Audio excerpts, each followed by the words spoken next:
Doris Day's only grandson says he was kept from seeing the Hollywood legend for the last 14 years of her life. Ryan Melcher posted these sweet photos with his grandmother when he was a child. She was the golden girl of Hollywood, the smiling face in Technicolor musicals, the voice behind chart-topping ballads, the image of wholesome perfection.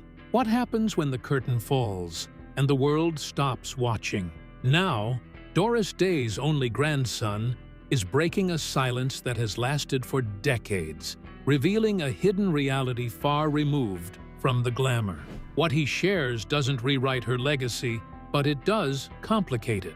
From quiet gates to unanswered phone calls, from legacy foundations to family that never said goodbye, something vital was kept out of the spotlight. And now, the one person she never mentioned in interviews is finally ready to speak. What was left unsaid.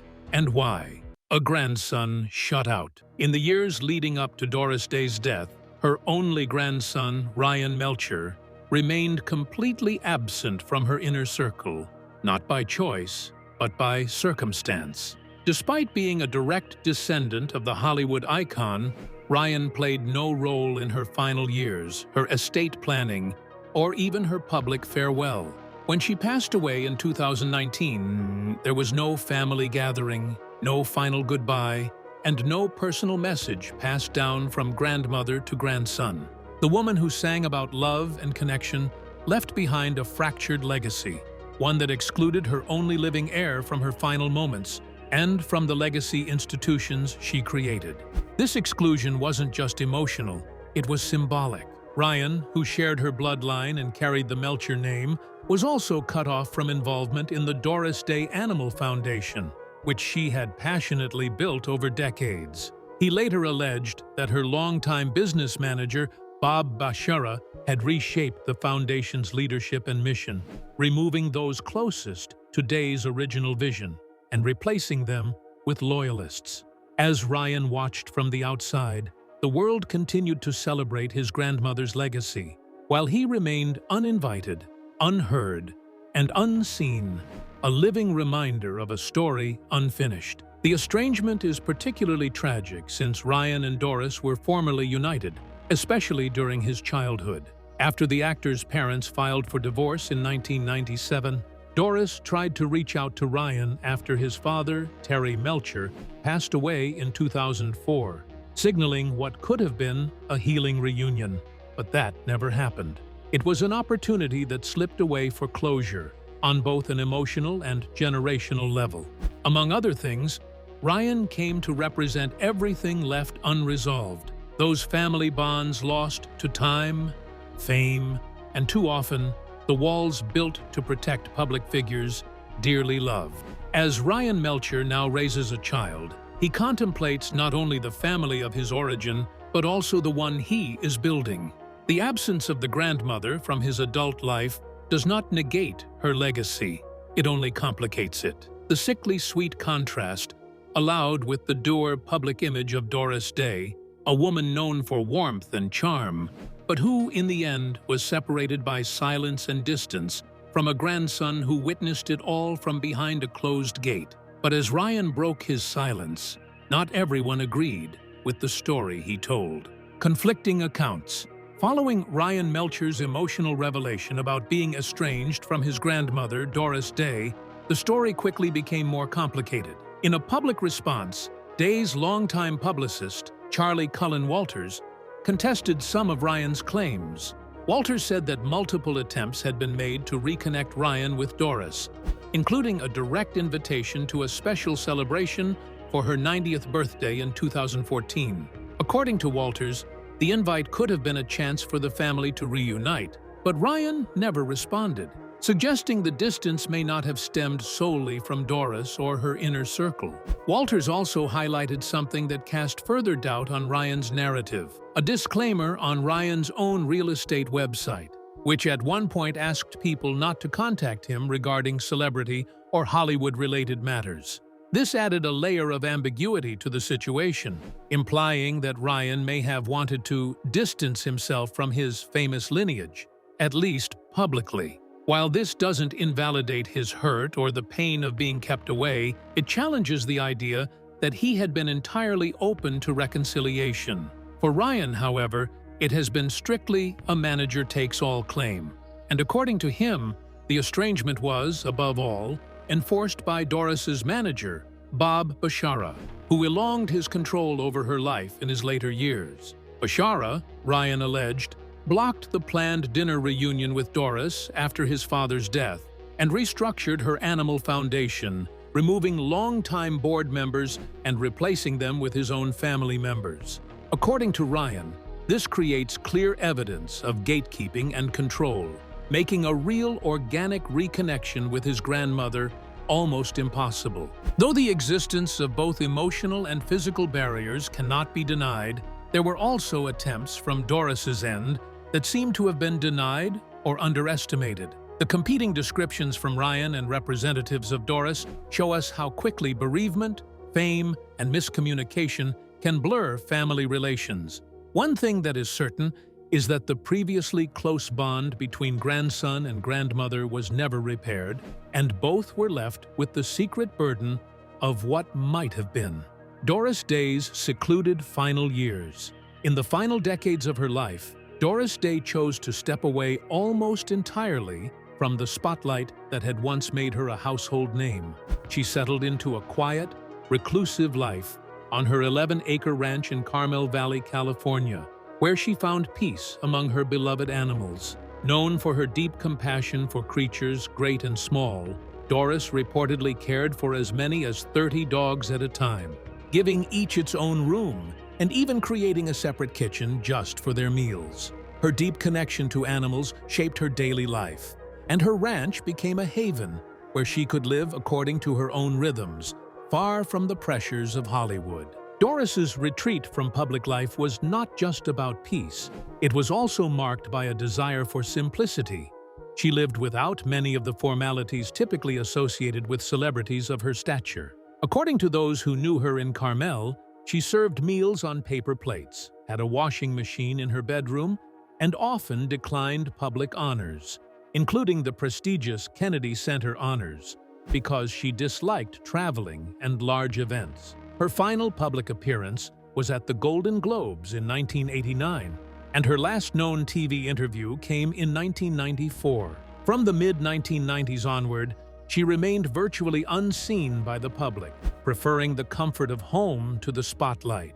Though received with admiration by many, Doris's choice to live her life in her own way was looked at with concern by others, particularly some family members and long-term fans who were alarmed by Doris's isolation.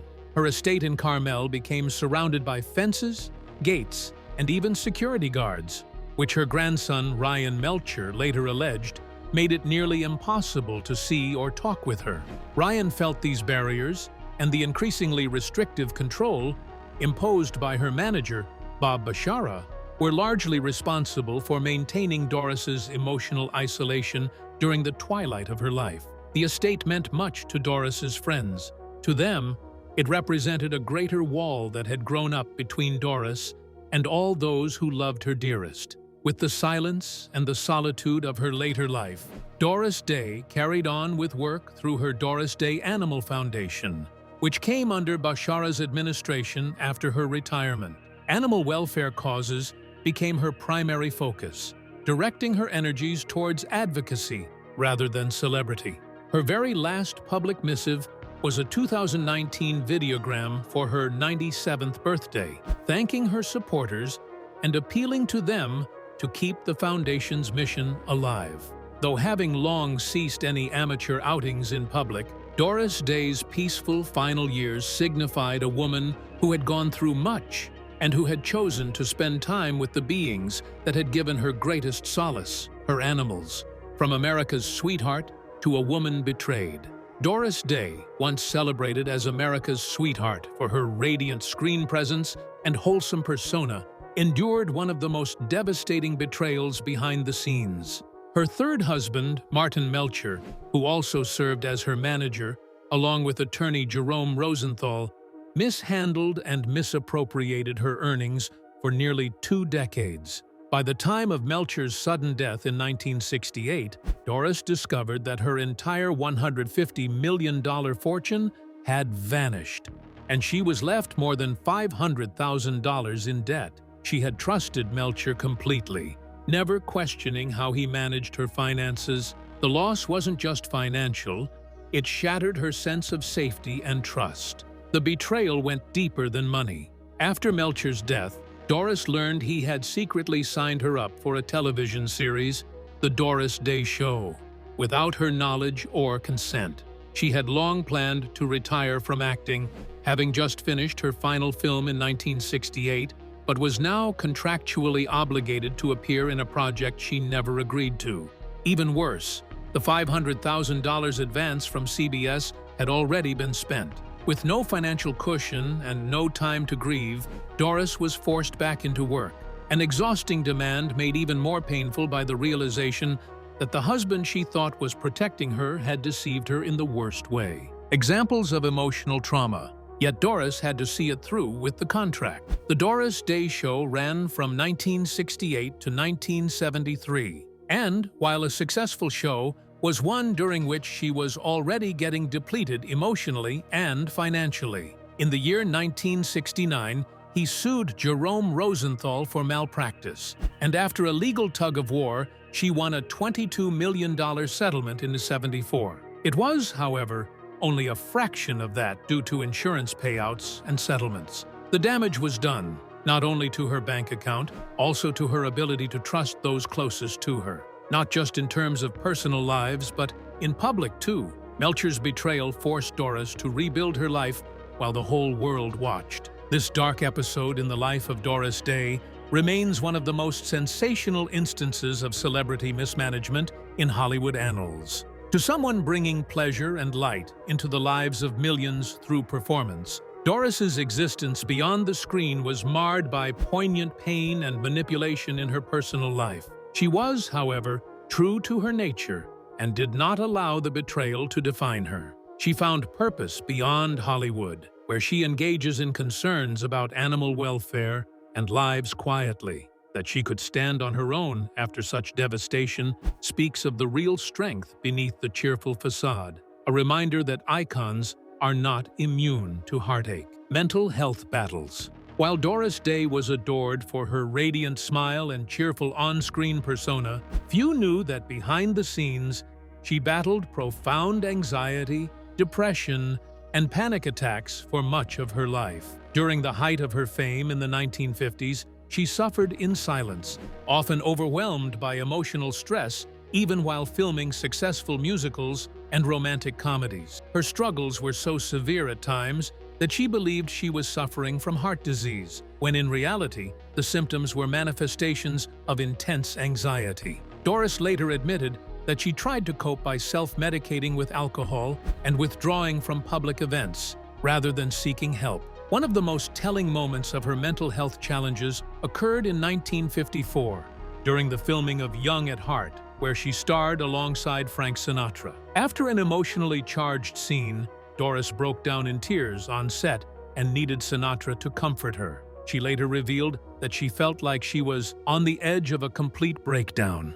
These breakdowns weren't isolated. While filming I'll See You in My Dreams in 1952, she experienced another intense panic episode that left her believing she was physically ill. Despite these recurring incidents, the stigma around mental health at the time prevented her from seeking therapy until much later in life. It wasn't until 1971, when Doris was almost 50, that she started therapy.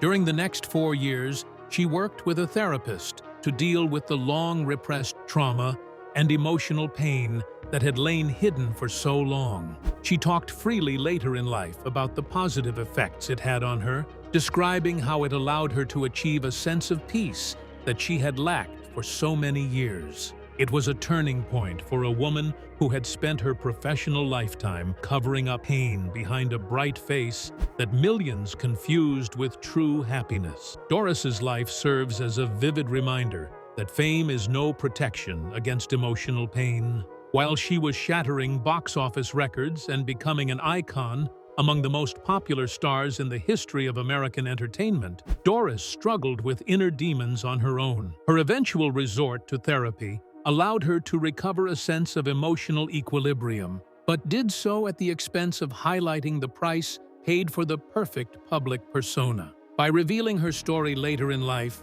Doris Day spoke for so many others silently suffering, illustrating that strength and vulnerability can go hand in hand. Even under Hollywood's brightest light, behind the curtain, her greatest battles weren't just with herself, but with those closest to her. A life marked by dangerous relationships. Doris Day's personal life was scarred by a series of deeply damaging relationships, beginning with her first husband, Al Jordan, a trombonist she married in 1941 at just 17 years old. Despite her mother's warnings, Doris believed the marriage would bring her happiness. Instead, it quickly turned violent. On their wedding night, Jordan became enraged after seeing Doris kiss a colleague on the cheek as a thank you, dragging her through the streets and back to their hotel, where he beat her severely. The abuse escalated throughout their short marriage, culminating in a terrifying incident when Doris was 8 months pregnant. Jordan hid a loaded gun in his car and planned to slay Doris, their unborn child,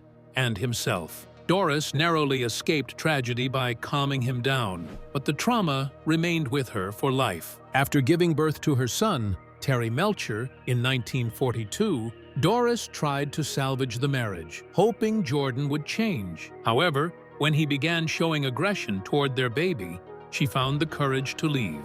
Unfortunately, her second marriage to saxophonist George Weidler in 1946 brought little relief. Although the relationship started with promise, Weidler became distant and insecure as Doris's career began to rise. He struggled with her fame and resented being seen as Mr. Doris Day. The final blow came just 8 months into their marriage, when he requested a divorce, saying he couldn't handle her growing popularity. The abrupt ending left Doris devastated and disillusioned once again. Doris's third and longest marriage was to Martin Melcher, married in 1951. She thought she had found her sanctuary. Her husband and Jerome Rosenthal were her managers, someone she trusted to deal with her career and financial burdens completely. But this trust led to her most agonizing betrayal. During 17 years of marriage, Melcher, with the help of his attorney Jerome Rosenthal, mismanaged and squandered her earnings to the tune of almost $150 million. And by the time Melcher passed away in 1968, Doris was in deep debt. Apart from this financial betrayal, he secretly committed Doris to his television series, The Doris Day Show, without her knowledge, forcing her to work against her wish to retire. All her life, Doris Day had been painted as the living embodiment of cheerful optimism. The truth was that her love life tells a different story, one of manipulation, emotional abuse, and betrayal. The scars of each relationship manifest as forms of physical abuse, financial devastation, and intense emotional trauma. Despite this long-standing pattern of exploitation, Doris managed to rise again and take back control over her life. She put every ounce of her energy into establishing herself as an animal advocate and healing with therapy. Her resilience and finding inner peace after such emotional devastation indicate a fortification that transcends the facade presented on screen. Doris Day's love for animals. After stepping away from Hollywood, Doris Day found new purpose in a cause that had always been close to her heart: animal welfare. Having grown up with a strong love for animals, especially after the tragic death of her childhood dog, Tiny, Doris made it her mission to protect and care for animals in need.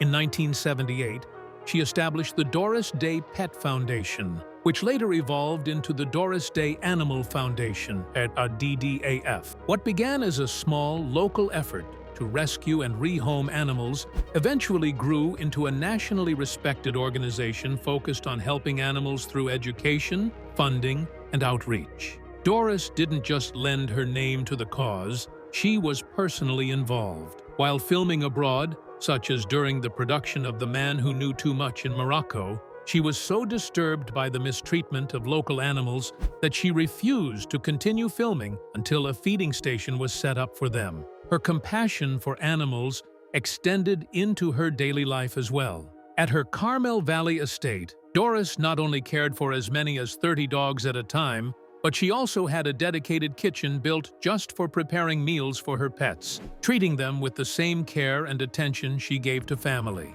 The year was 1995, when Doris instigated World Spay Day, an international campaign promoting spaying and neutering in an effort to combat overpopulation problems and reduce the number of homeless animals. The campaign occurrence increased rapidly and was later recognized in over 70 countries, affirming her worldwide impact on animal welfare. The DDAF also added, under her leadership, to further low-cost veterinary clinics, senior pet adoption programs, and emergency aid funds for animal rescue organizations, thereby carrying on her enduring legacy of compassion and advocacy long after Doris had ceased her career in the entertainment world. On the contrary, Doris had already withdrawn after all appearances from public life in her last years, but remained an ardent champion of her foundation. Virtually at home in Carmel, she enjoyed the company of her animals while continuing to advocate for animal rights legislation and awareness campaigns.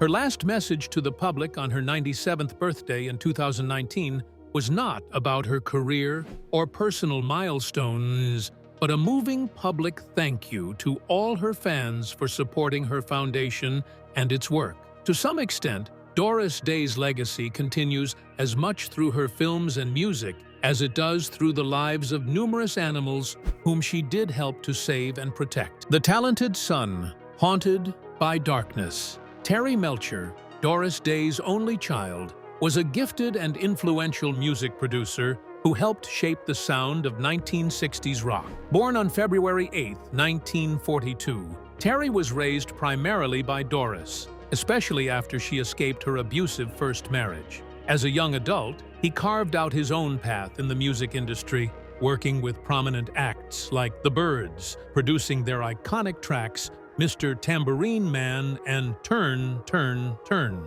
He also collaborated with Paul Revere and the Raiders, and later with the Beach Boys, even producing their late career hit Kokomo in 1988, which became their first #1 single in 22 years. Despite his success, Terry's life took a sinister turn in the late 1960s. Through Beach Boys drummer Dennis Wilson, Terry came into contact with Charles Manson, an aspiring musician and cult leader. Manson hoped Terry would help him land a record deal, but after hearing his music, Terry refused to sign him. Manson was reportedly enraged by the rejection.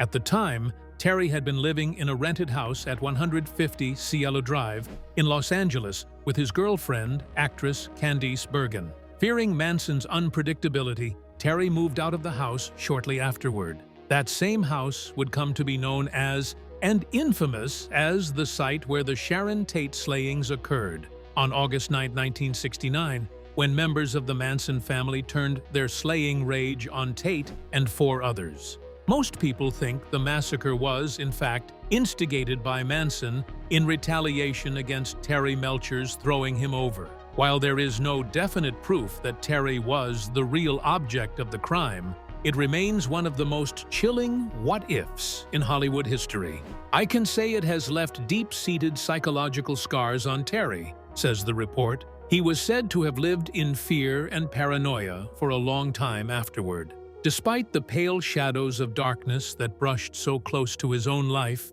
Terry still flourished in music and eventually worked again with his mother, producing songs that would later be featured on posthumous tracks by Doris Day on her 2011 album, My Heart. His relationship with Doris was complicated but close, especially during her messy marriage to Martin Melcher. Terry died, aged 62, of melanoma in 2004. This loss devastated Doris. In later interviews, she described him as the love of her life. He leaves behind a legacy, not only as a talent-laden producer, but also as someone marked indelibly by perhaps one of the most notorious crimes in 20th century America, now raised even more complex and somber by the story of Doris Day's family. Doris Day's grandson heals through fatherhood. In a poignant and hopeful new chapter of his life, Ryan Melcher, the only grandson of screen legend Doris Day, welcomed his first child in March 2024. Ryan and his wife, Brittany Melcher, announced the birth of their son, Teddy, on March 3rd, sharing the joyful news publicly. In a heartfelt post, Ryan wrote, "My father would be so proud," referencing his late father, Terry Melcher, the successful music producer and only child of Doris Day. The arrival of Teddy marked not just a personal milestone, but a continuation of a complex family legacy that had seen both triumph and heartache. Ryan's emotional tribute to his father highlights the strong bond he still feels, despite Terry's death from melanoma in 2004. Terry had a profound impact on Ryan's life, and Ryan has spoken openly about his admiration for his father's work in music and his deep connection to his famous grandmother. Though Ryan and Doris had become estranged in the years following Terry's passing, the birth of his son appears to be a moment of healing, a symbolic bridge between past and future generations of a family once fractured by fame, miscommunication, and loss. The estrangement between Ryan and Doris Day drew public attention in 2019 after Doris's passing. Ryan stated that he had not seen Doris in 14 years and found out about her death on Facebook, not from family or any personal call. Ryan alleged that Doris's longtime manager, Bob Bashara, kept them apart and put up emotional and physical barricades around Doris's Carmel estate. While that time involves unresolved pain, Ryan faces becoming a father and the chance to lay down a more balanced and connected legacy for his child, devoid of the complexities that already marred his family history. Now working as a successful real estate agent in Carmel, California, Ryan's new chapter emphasizes family, stability, and reflection. While he never had the chance to introduce his son to Doris Day, Teddy's birth is a quiet tribute to the generations before him.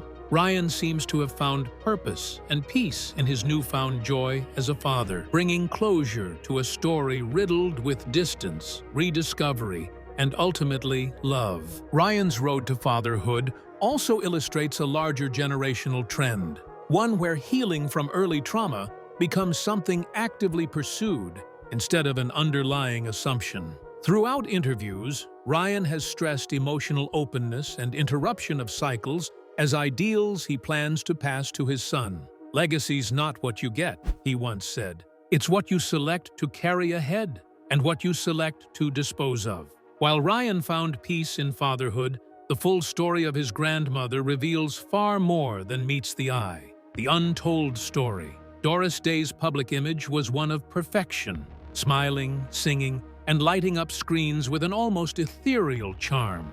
Yet behind that image was a woman who endured immense personal pain, from abusive relationships and financial betrayal to years of mental health struggles and emotional isolation. She experienced deep trauma early in life, including domestic violence from her first husband, emotional abandonment in her second marriage, and ultimate deceit from her third, who mismanaged and drained her fortune.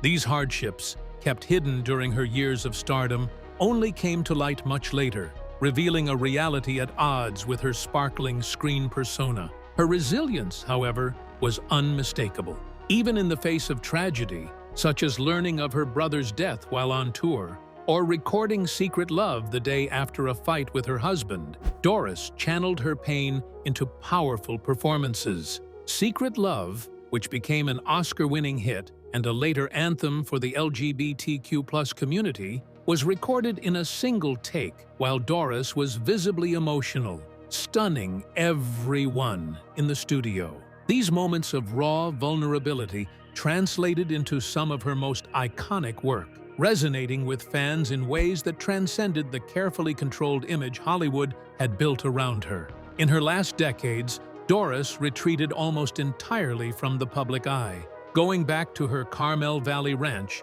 where she lived among animals, her real love. She gave a few interviews, declined public awards, and was said to keep a tight inner circle of people she trusted. This isolation, intended to be peaceful, also became a point of contention and confusion, particularly for her grandson, Ryan Melcher, who was excluded from visiting her after his father died.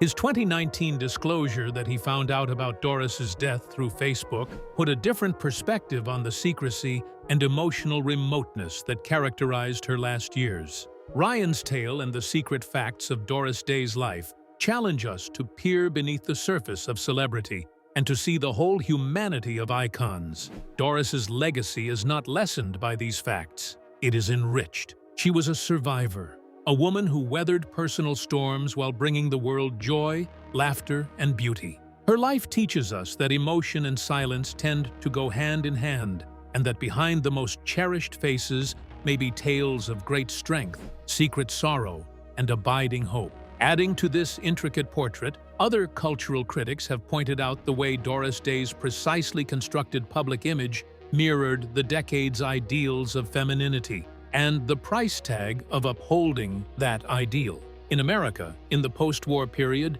Day became the symbol of the perfect woman, cheerful, modest, domesticated, and wholesome. Film historian Molly Haskell once noted that Day's on-screen naivete frequently concealed a steely toughness, labeling her a tough cookie in ruffles. This dichotomy was reflected in her real life, where her outward optimism concealed a lifetime of survival. As talk about mental illness, home violence, and emotional labor has changed over time, Day's secret battles now resonate all the more with contemporary audiences, making her not just a star of her era, but also an unspoken icon of what countless women of her age went through behind locked doors. Thanks for watching.